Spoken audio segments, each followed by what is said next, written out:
That's good. So we're gonna get ready to wrap this up. Do your thing, man.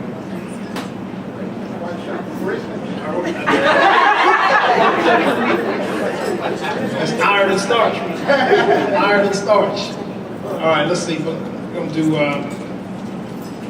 do two more pieces. If that's all right, Joe. Yeah. All right, I'm gonna do two more. This next piece that I'm going to do really is based on why I started it all. Like, why do I even write poetry? So I have a lot of love for the poetry community in Nashville, and especially those that get on the open mic and kind of do their thing, because I started the same way. I started doing open mic in Nashville probably 4 years ago. So for me to get to this point where, I have an album out and a release and everything, it's a beautiful thing. So I encourage, anybody to do that. But D-Rev said something very important about writing without meaning and writing for no reason at all. So this is why I write poetry.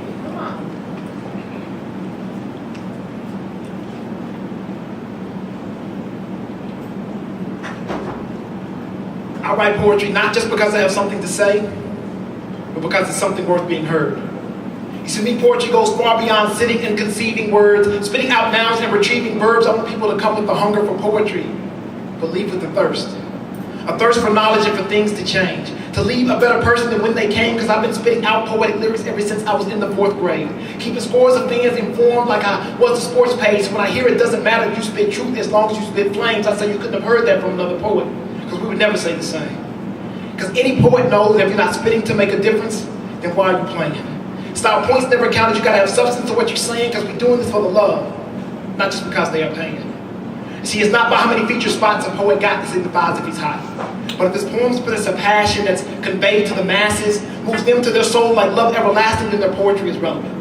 You see, I don't care if you're writing about the plight of an African-American man who's falling victim to a system that just wants to put us in jail, or a justice system that just is when it comes to the unjust death of men like Sean Bell.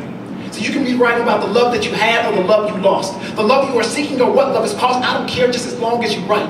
And write something that question not why you write, just acknowledge that you write.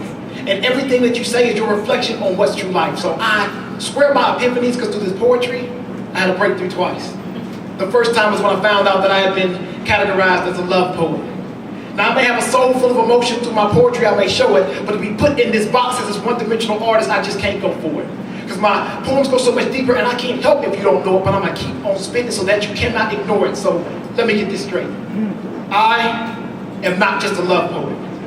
You see, I just love poets. And I respect what they give to this art, so I show them love for it.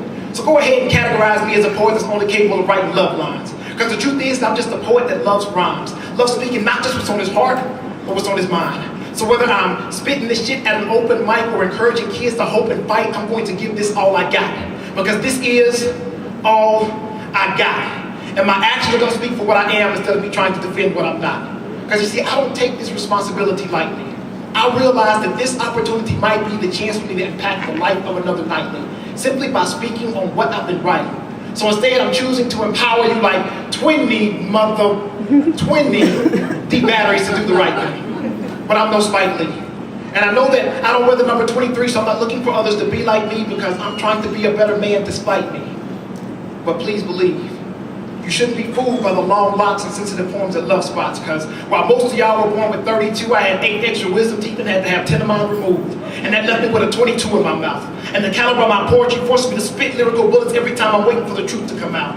Now some want to call shotgun and be first to respond, but they must be using hollow points, because their responses are full of hollow points. But I'm expecting for the Ruger to come out. So now every time I come equipped to spit, I got 5-0 calling it a 1054. As a suspect with a concealed weapon. And by the time the list gets to me and I start to speak free, local police are calling it a 1083. That's lyrical shots fired, in case you don't know. I'm tired of hearing poets perform poems with menopause lyrics that just don't flow. Pushing out pieces in droves that just don't go. You see, this is the side of the economy that mucks its head that you wish don't show. So when I get on these open mic nights, trust that you don't know it's me. But don't devalue the words that I'm saying just because the show is free. Because whether I'm trying to move you to action and give you something to deal with these factions, I hope you see. I was just trying to be a better man and prove to you that I can. And that is why I write poetry.